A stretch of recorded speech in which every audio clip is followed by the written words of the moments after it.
You'll see some cars lined up. We only let people in 15 minutes before their tee time. The result is what you see, I'm assuming, right behind me. Very few people. This is congested as it gets. We have a lot of space here. And people are clearly social distancing.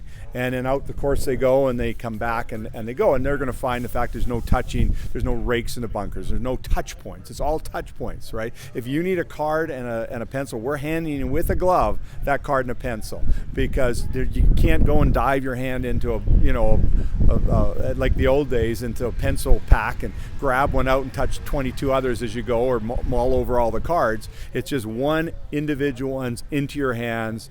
It's, if you want to, when we have hot dogs, we'll be putting the mustard on for you.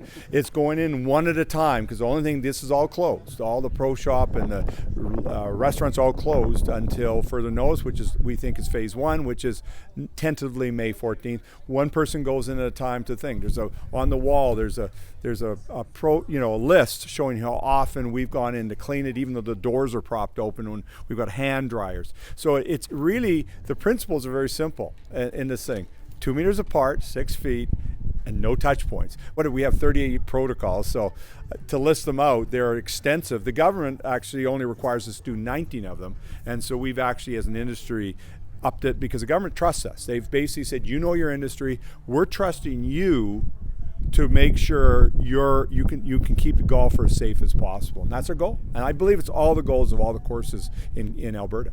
One of our suppliers, one of our large suppliers of equipment and such, were in the office, and they said it was like the goal for the Stanley Cup. When they got announcement, the whole place went up in cheers, and they immediately hired back 10 employees. So we obviously hired employees immediately back, and our suppliers are hiring people, and it go on and on and on. And that's how the part of an economy. I always explain to people, we're all together here, and as one benefits, others benefit as well.